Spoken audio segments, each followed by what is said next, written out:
Remember Bates Motel Season 4, Episode 3, Till Death Do Us Part, and I was definitely looking forward to this episode, especially after last week's episode. You guys know, those last 10 minutes were so chilling and so thrilling, and I had no idea where we were heading for the rest of this season, and once again, this was a kind of a low-key episode, honestly. Like, there were some big scenes in this episode, but this was a pretty much transition episode. This was the episode where we got to see how Norma survives without Norman, and if she's able to survive without him, and how Norman does in this insane asylum. And it was a very strong episode. I definitely will say that. It's not my favorite episode, but it was a very strong episode. There were some weak scenes here and there in this episode, which I will get into, but overall, I definitely really did enjoy this episode. Let's just get into it, because there's quite a lot to talk about as usual, and I definitely do want to get into everything that happened. So, like the way this episode starts, because we start right away where we see Norma. She's already feeling guilt for what she did to Norman. Even though she knew was the right thing to do, she is a mother, and she feels like she did something wrong sending her son away, and she sees his empty bed, and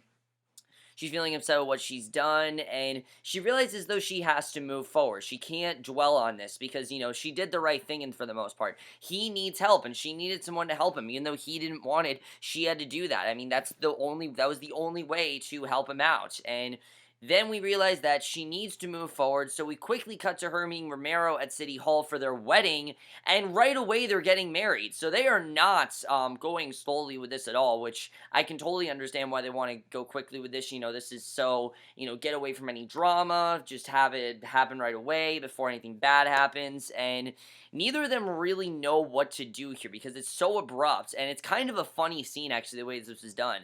And they're clearly not comfortable being intimate despite their underlying feelings, and it's interesting because they're getting married, yet they feel very uncomfortable around each other. Just the way this was done, you kind of think they're basically forcing each other to do this, even though they don't really want to. I think in their mind, they're thinking this is the only way out. But I think they're also thinking that maybe we shouldn't do this. But whatever happens, Norma is so intent on rushing the wedding that she completely forgets she even needs a ring, which luckily Romero has recovered. But it's just crazy to see.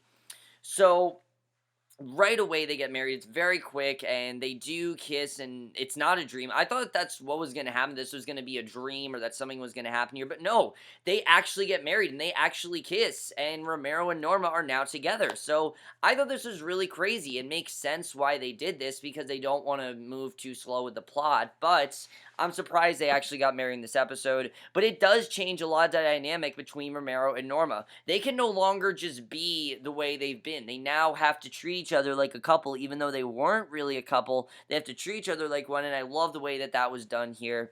We see that it's a kiss that really catches Norma off guard with how passionate he is, and he's so into making this believable that you can't think that there's not real passion, which I really think there is. I think he really does love Norma, but they just have to keep up the charade and make it seem as real as possible, like it seemed like they want to get married. And remember, the only reason they're doing this is, I believe, for rights or something like that, so they can, I don't really exactly remember what it was for, but it's not real, obviously. This isn't really something they want to do, but you can tell that you just want them to be happy. And Romero assures her that she's doing the right thing with Norman, and well, basically, we don't know if that's true, because, while I think he wants to think they're doing the right thing, there's a part of me that feels maybe that's not true. Maybe she's not doing the right thing. We see that Norman is currently getting a tour of Pineview from a nice woman trying to give him his orientation, and Norman's not interested in yoga or tours, though he wants to know how long he'll be there, and he's told that's up to Dr. Edwards. And Edwards asks Norman if he's been in therapy before. Norman actually is pretty honest about his therapy history, which I was surprised about, that he was actually as honest as he was with it. But he also knows that his mother had problems, and that took precedence. He didn't like going, and he thinks that therapy is silly anyway, and he doesn't think it's for him. He doesn't think that he even really needs it, which is interesting. I like that we got to this subject of, him not really wanting to be there, which, again, it makes sense. Remember, in Norman's mind, the Norma personality is Norma. It's not just a Norma personality. So Norman still thinks that he's there because of Norma, and you can see that he's actually pretty honest, and he thinks that therapy's silly anyway. He doesn't want to be in therapy because he still believes he's only there because Norman put him there, and he's still obsessed with Norma being the ultimate problem. And Edwards really has his work cut out for him, and it's very interesting the way this was done. But I gotta say, Edwards is a very patient guy, because the entire time, anything that Norman says, he's like, alright, that's a good idea, that's a good idea. You can tell that he's dealt with patients probably like this before. This isn't the first patient he's dealt with that's crazy, like this. He definitely has dealt with something like this before, and you can understand that. So Norma calls Pineview, finds out that she can't speak to or see Norman for 72 hours, which no one told her about. And obviously, she's really upset because she wants to obviously visit her son and apologize for what she did. And she really does want to get to see him, but she can't. So Mara arrives with his stuff, and basically that he's going to need to move in, and he says that he's going to need a key. And while Norma's hesitant to have him move in, they need to make it look real, which is true. If they're married, they need to live together. And it's interesting, again, that the fact that they're married, Norma still doesn't want to live with him. I just find it very interesting. So she needs to commit to this, and he's public figure, after all, which means word will get around town soon enough. But Norma's also freaked out about Romero being in the house. Romero tries to make things less awkward by offering that, so they go out to dinner. And his friend who heard that he got married offered him a table at a swanky restaurant and dinners on the house. And he says this is the third time he's been married, and he's never going to be, and Norma tells him that, this is the third time she's been married and she's never going to be good at it. It's a really effective scene. Like, you really understand that I think Norma does care about Romero, but this is just very awkward for her to do. I mean, just randomly having to start over again. It's not something she's done, and she doesn't really know how to move forward, which I think is really interesting to see, and I like the way they're handling that. So they end up going to dinner, and after a few glasses of wine, Norma loosens up and basically and Romero talks about how alcohol makes it all so much easier, and that it's just easier for him to do. And Norma responds that she knows it's going to be he's going to be a great influence, and that he's actually really good for her, and that them getting married is good for them, and that this is actually Romero's second time being married, since he was married while he was in the Marines. And Norma opens up a little more about her history, and very candidly too, and it's a really nice scene. In fact, it's probably the most open that Norma's been about her life without being on edge. Like, she's revealing a lot of stuff, but she's reviewing it all freely. Like, no one is forcing her to reveal this stuff, and I like the way this was done. It was kind of cool seeing Norma not on edge, actually seeing her chill with Romero. I like seeing that.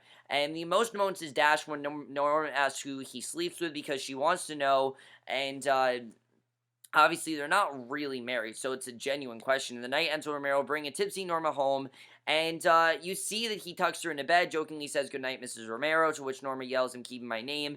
Very funny scene, but I like these two. They're honestly really cute together, I'm not gonna lie. I think they're really cute together, and I really like Romero and Norma. I think they really showed here that they can actually be a really good couple, and I like the way they're handling them. So, overall, I'm really loving what they did with Romero and Norma here. I think they work out really well together. And not just that they're playing the charade, but the fact they're actually keeping on. And it seems like through this, they're going to end up falling in love with each other and actually making this real. That's really what I think is going to happen. That the more this goes on, the more real it's going to become. But the more real it's going to become, we know the better chances that Norman's going to have at killing Norma. Because we know that the reason, again, I'm going to say it again, the reason Norman kills Norma is because she has someone that she loves more than him, and she kills her lover. And I think that's basically what's going to happen. That Norman's going to come back, he's going to kill Norman Romero. We know that's going to come up. But the way they're setting it up, it's going to be devastating, but it's also a really beautiful love story, because finally Norma's getting away from Norman, and this has nothing to do with him, which I love.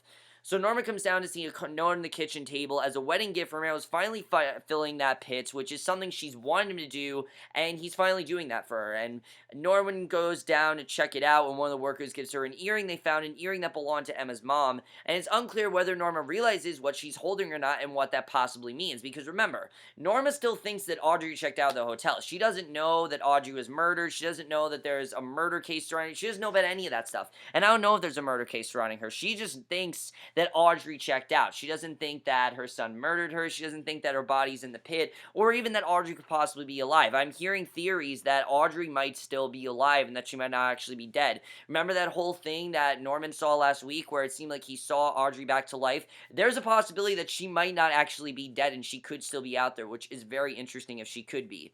So, definitely interesting, but you can definitely tell that I think Norma's starting to get hints, but she doesn't really know what's fully going on there, because again, she doesn't know that Audrey was murdered. So then we get this really strange scene. This was the one scene in the episode that didn't really work for me. And I'm sure we've seen this one before, but this really just felt like they just added this conflict in here to add a conflict. And I really wasn't a fan of this scene, I'd say. Out of anything in this episode, this is the one thing where I'm like, I don't like this. Romero goes to his own home, finds the woman he's been sleeping with waiting there. She asks what's going on with the boxes and starts kissing him. And I don't recall seeing this woman. I don't. I mean, when Romero went back to his house to cover up all that evidence, she wasn't there. when has this woman come there? I've never seen her before, and maybe the scene would have been a lot more effective had this been a character that we actually knew, because I did not know this character. She starts kissing him before Romero tells her he got married. She's not happy with him, but she asks about Bob Paris, who says that took off right before the DA raided his home, and she has no idea that Romero killed Bob Paris or anything like that and what happened there, and she's worried that she's in danger because they've seized his bank accounts and all of his records, but Romero assures her that she's safe, then takes a bunch of money out of his hiding place. He brings it to Norma's basement. When she finds him, he says he's hiding a bunch of money there, and the best lies are the ones that are made with truth. That's really what's going on, that he's doing this for this woman. The problem is, I mean, it just feels like this came out of nowhere. I don't remember this woman being in last year's season. I don't remember her at all. It just seemed like something they added to create a problem and to show what Romero's really doing. I don't really know. That whole part didn't work for me. Other than that, I really love this episode, but that whole thing, that whole exchange with Romero and that woman, it didn't work for me. I don't think we've ever seen her character before, and it just felt very strange that randomly she just showed up. That was just very weird. So everything else was fine. That was just very strange. But it does reiterate the fact that no one knows that he killed Bob Paris, and he still has kept this very secret, and at some point it's going to come out. That definitely is going to come out at some point. That's not something they're just going to abandon, and he's going to tell someone, whether it's the woman, whether it's Norma, someone's going to find out, and this is not going to stay hidden, I think, for that much longer, definitely. Just like how Audrey, I don't think, is going to stay hidden for that much longer. So Dylan finally tells Emma he's thinking of getting out of the weed business because he's not happy there. You know, remember he had that conversation with Will, and Will said, I think you're better than this, and I'm happy that Dylan's doing this. This is something he should have done a while ago, but Caleb was the one that kept him there, and Emma, you can see, is so happy with this because finally she doesn't have to deal with this anymore. But before Dylan can fire Gunner decides to take off himself as Dylan calls Emma to complain. Chick shows up, and Chick is back in this episode, which I was fine that they were there because you can see that Dylan can't really get out of this business, and Chick shows up, and basically, apparently he's got a bone to pick with Dylan since Caleb left him for dead after that whole incident where Chick sent Dylan on a deadly trade that almost cost him his life, if you remember that whole thing that went on last season. And Dylan doesn't know where Caleb is. Caleb's kind of MIA right now. I do think Caleb's eventually going to come back into the story, but something tells me that, you can definitely tell that Dylan's not going to get out of this so easily. Like, he wants to, but it doesn't seem like it's going to be easy, and it kind of seems like it's going to take some time, and I feel like Caleb is the only one that's going to be able to get him out of this, and where Caleb is, I have no idea. We know that Caleb, took off. He said that he's better without him, but Dylan is now in a situation where I think he needs Caleb, and Caleb needs to come back, and I don't think Caleb has any idea what's going on with Dylan because we don't know where he is. And I do like seeing Dylan try to get out of this, though. I did like seeing that. I thought that was really great, and you can see that he really does want to get out of this, but it just doesn't seem possible. And what's sad is that, again, Dylan and Emma are the happy ones, right? Like, they seem like they're on this path of going into a very happy life, but then we get a devastating scene when Dylan comes back home, because obviously, he doesn't know all the tension that's going on at home. He doesn't know everything that's gone on with Norman, and he doesn't ask about Norman here. He doesn't ask about that because he's not concerned about that. But it also shows that Norma and Dylan are actually on a very good path. Norma tells Dylan that she and Romero got married, and the thing is that Norma doesn't believe Romero actually likes her, which is interesting. She feels that this is just pretend, but you can tell that there's more there. You can tell that Romero always has cared about her, but she's also worried about Norman. We all know that it's taking precedence in terms of her emotions, and I like the way that Dylan's kind of like, you know what, this isn't really my problem anymore, but I'm going to help you out. And just the way that it's done, it shows that Dylan really is growing up, and he doesn't really want to be involved in this. That's why he left. If you remember, he left because he didn't want to be involved with this Norma bullshit anymore. He was tired of it, and he just wanted to make a life for himself. And it's clear he's trying to do that, but it's going to be a lot harder than he thinks it's going to be. And I hope this works out for Dylan, because I really do want him to be able to make that life for himself and get out of the gun and get out of this drug business. It's something he should have done a while ago, and I'm glad that he's finally doing it. It just seems like it's not going to be easy to do, unfortunately. But that's really all we get with Emma and Dylan this episode. I also gotta say, though, I really love the scene where we saw that scene with Emma talking about how weird it is to not have the tube on her nose anymore, and Dylan talked about how Caleb broke his leg and how he had this disease, how he knew this man that has disease where he thought his leg was there. Very interesting scene. I like the way that was done, and like I said, Dylan and Emma are surprisingly really working well together. In hindsight, it didn't really seem like something that would work. It sounded very forced, but they really are good together. I think the two actors definitely have very good chemistry, and I really am liking them on the show, so I like the way they're handling that. But I also like that you can see that Dylan's not really a part of, Norman and Norma drama anymore. He got rid of it. And I hope that he stays out of it. I mean, I feel like at some point he's going to get back into it, but right now, he's like, you know what, this is great, but this isn't my problem right now. I'm just here to stop by. That really is what it all was. He's there to stop by. He's not involved, and I think he's happy about that. He's obviously upset for his mother because he cares about her, but he also knows that there's a lot of chaos going on. He's happy he's not a part of it, which I like seeing. So at Pineview, Norman sits by himself to eat and is interrupted by a guy named Julian, and we get this very interesting conversation between him and Julian. He sits down across from him, and Julian says that he'd never seen someone who looks so pissed off at a turkey pot pie, and basically, Norman says that, doesn't say that though, he just tells and reminds him of someone he knows, which is very interesting, and of course, we know what he's talking about. This is the first time that he's eating something that Norma probably used to cook him, and he's not eating it. And yeah, it sounds kind of childish, but that's really what's going through Norman's head. Everything going through Norman's head is connected to Norma. Everything. Literally, the littlest of things is connected to Norma. Everything. There's some sort of connection there. That's just how it is at this point. And Julian's excited he can make friends with someone his own age, because it's clear that there hasn't really been someone in Pineview his own age. And Julian's in Pineview because his parents think he's annoying, and this is not a really good conversation to be having with Norman. Not that Julian knows that, but I like that Julian isn't as disturbed as Norman. Like, they just think he's annoying, and that's why they sent him there. It's sad, but that happens. I mean, people get sent to mental hospitals for different reasons, not just because they have a problem, but also because parents don't want to deal with them, and they just send them there, and that kind of seems like that's what happened with Julian. And I don't know if we're going to see this character again, but something tells me that Julian is not going to be in a good spot. I really do see Julian probably getting killed off, honestly.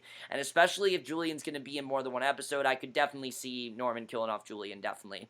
So Norman meets for another session with Edwards and asks why he can't get some meds for his blackouts. He tells him he never wants his mother to be upset. She's the most wonderful person in the world, and that's why he's here. And Edwards asks a simple question: if he loves her so much, why is he angry at her? Because that's a good question. I mean, he seems to love her. Why is he pissed? And Norman finally breaks down, which I gotta say, once again, Freddie Highmore killed it in this scene, and he's just doing an amazing job this season. Not that he hasn't before, but it requires him to do so much more. He has to act out of his element. He has to act like a different version of Norman. The character he's been playing for 3 years, he has to act like a different version of it, and it's not easy to do, and I really think Freddie Highmore really sold it in this scene. Like, it really was amazing to see how he did this, and Norman breaks down going on a rant, talking about Norma as if he's his mother, and it's crazy the way he talked about her. It sounded like he really is transforming into her, and you really see that he's really slowly going into Norma. That's what's happening. He's transforming into her. It's terrifying to think about, and you can tell that Edwards as well is pretty terrified, but he's dealt with things like this before, and he's trying to stay calm, but he's definitely worried about what's going on there,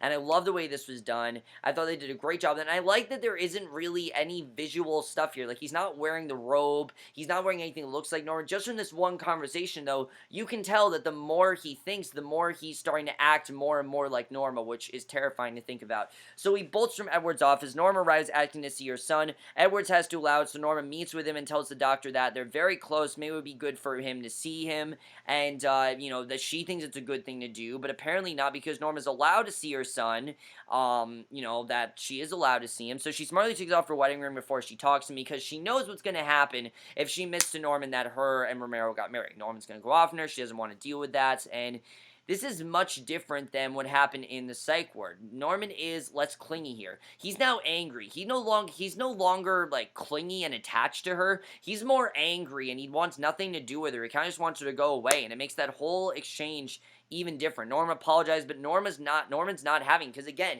he feels that Norma personality is real in his head. That is really Norma, and he tells his mother that he's actually afraid of her because she's put him in this horrible position before saying he can't forgive her. And this is worse for Norma than being denied her son's presence, because she's basically being shunned by her own son and realizing that her own son doesn't trust her. I mean, she doesn't really know what to do in this situation, but she has to hold herself together, together because now she has a fake husband and she has to do something about that. And Romero then asks what happened. Norma starts crying, unable to hold her emotions back. And I like that she did admit what happened because obviously she was really affected, and you can tell that. And she tells him what happens with Norman. And as Romero comforts her, they kiss passionately, unlike the beginning of the episode. And again, you can tell very slowly that I think these two are going to start to get in a romantic relationship. This was not a fake kiss. This was all real. They are definitely getting close, and this is going to end up really badly because, again, we know Norman's going to find out. It'll end up really badly, and he'll end up killing probably both of them if he finds out what happens there. So Norman's actually having a good moment for once. Norman is on edge from his mother's visit, makes a scene trying to get into Dr. Edwards' office. His antics get him locked up, but Edwards comes to see him anyway, and Norman says he needs to tell him something, and the way this episode ends is just crazy. He says he has reason to believe his mother's insane and might be killing people. Edwards says this accusation warrants be reported by the authorities. Does he know that? And Norman says he does, and that's how the episode ends, and Norman is already digging himself into a very deep hole that he's not going to be able to get himself out of, and the thing is, he doesn't even realize he's doing it. That's the thing they're handling so well here, is the naivety and just the complete madness of Norman. Norman Bates is pretty much gone. This is no longer Norman Bates. This is Mother Bates. That's what this is. He's completely into the mother personality. He thinks that he's Norma, and the way that he acts, he's not acting like Norman Bates. This is simply Norman Bates thinking that that personality is Norma, and that's what he sees her as, and it's terrifying to think about, but that's what's going on, and they're sticking to the source material, which I love. I love the way they're handling that. All of that is just perfect. They're doing that so well, and Freddie Highmore, like I said, he's really portraying this madness just so well. There's something so maddening about his performance, and so creepy as well. I mean, you just look at this guy, you get creeped out, because you know what's going on with him. He's no longer some normal teenager. He now is turning into this demon, and it's horrifying to think about, but the thing is, there's nothing he can do about it. It's only going to get worse, and you're really seeing that this therapy isn't doing much for him, and he's really going to ruin things for Norma, I have to say. We'll have to see what's going on there, but her and Romero are definitely getting close. You can tell this is no longer just going to be a pretend wedding. They're going to get close. Romero, I think, does have genuine feelings for her, and I can't wait to see the way that plays out, but I'm also very worried because, again, Norman finds out, like I said, he's going to kill both of them, definitely. They're both going to die. I'm also very worried about Julian. I don't know if we're going to see Julian again, but just knowing that Norman had that scene with him and that Julian said, oh, I have a friend, the things that Norman can do and the things that, you know, he did to Bradley, things like that, and even to Audrey, he could just go off on Julian. I honestly thought he was going to kill Dr. Edwards. There were some point steps where I'm like, he's going to kill Dr. Edwards. He's going to go off on him. But he didn't. He held himself back, and we still don't really understand how he's able to do that. If he's able to control what's going on with him, it's clearly getting worse, and I don't think that Julian's going to be around for that much longer. I honestly think that Norman's going to end up killing Julian, and that's what's going to end up terribly for him. We'll have to see what's going on. They're definitely very interesting. And the way that Edwards is handling this as well, again, like you said, you can see that he's scared. You can see he doesn't really know what to do, but at the same time, he's probably dealt with this thing before, and he's kind of trying to think rationally about how he deals with this sort of thing, because, like I said, he's probably dealt with this kind of thing before. But the whole thing going on with Romero and that other woman, like I said, I would care, but we haven't seen enough of her, so I can't really say too much about that because I don't care as much about what's going on with Romero and that other woman who wants money. It's interesting to see what's going on there. Maybe they'll do more with it and I'll be more interested, but right now, it just felt like a random scene that I didn't care as much about, and it wasn't a bad scene by any means, but it just felt like a random scene, but it does show that he's got to tell someone about Bob Paris. I mean, more people are starting to think about Bob Paris and don't know what's going on.